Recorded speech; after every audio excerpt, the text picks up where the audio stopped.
This story is presented by Blank Voice, Art for Art's sake. नमस्कार, मेरा नाम बंसी है और मैं आज आप सबके सामने एक कहानी लेके प्रस्तुत हुआ हूँ। मेरी कहानी का नाम है मकान, किराएदार और प्यार।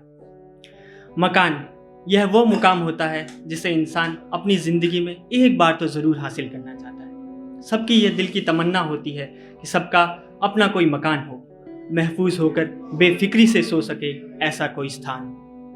उम्र में छोटा हूँ पर पिछले कई सालों से मैं भी अपने लिए एक मकान बना रहा हूँ। इसमें कौन रहेगा, कैसा दिखता होगा, इसके भी सपने सजा रहा हूँ। तो 2 साल पहले जब मेरा मकान बन के हो गया था तैयार, तो खोजना शुरू किया मैंने किराएदार।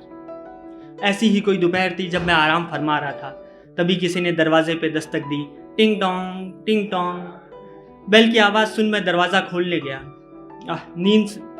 नींद से भरा मैं और नींद भरी आंखें मेरी थी, पर वहीं चुस्ती से भरी वो देखते ही लगा दर पे कोई नील परी खड़ी थी। मैं उसे देखने में मशरूफ था कि तभी उसने पूछा कि सुना है आप अपना मकान किराए पे दे रहे हो। नज़रें उसे निहारने में मस्त थी और जुबान उसकी खूबसूरती से पस्त, इसीलिए जवाब देने का बीड़ा गर्दन ने उठाया। मैंने उसे इशारे में ही हाँ समझाया।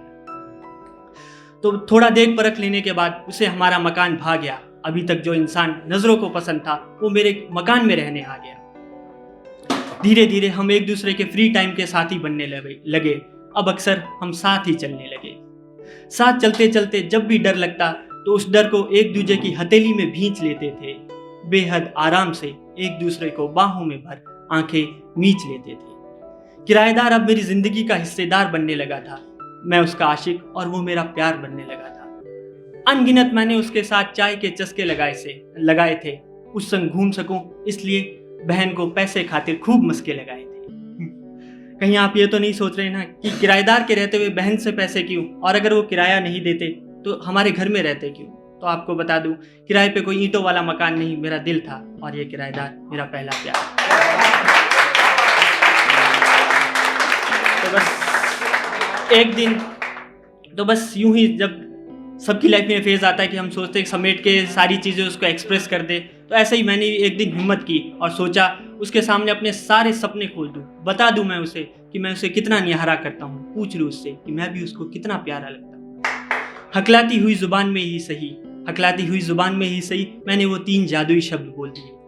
पूरे चेहरे पे एक अजब सी लाली थी। बड़ी मुश्किल से समेटा मैंने खुद को, क्योंकि अब उसके जवाब देने की बारी थी। उसने कहा, बंसी, जिसे तुम प्यार समझ रहे हो वो तो बस मेरी यारी है। बुरा मत मानना दोस्त, 2-4 महीनों बाद शादी करके मेरी अपने परमानेंट पते पे शिफ्ट होने की तैयारी है। तो आखिर किराएदार ने रुख हमसे मोड़ लिया था। रहने चली गई वो अपने परमानेंट पते पे। अब उन्होंने हमारे दिल का आशियाँ छोड़ दिया था। तो बस अब ये दिल का मालिक एक नया किराएदार तलाश रहा है, और ये दिल का मालिक एक रंगदार तलाश रहा है, और मेरी अगली कहानी एक नया किरदार। धन्यवाद।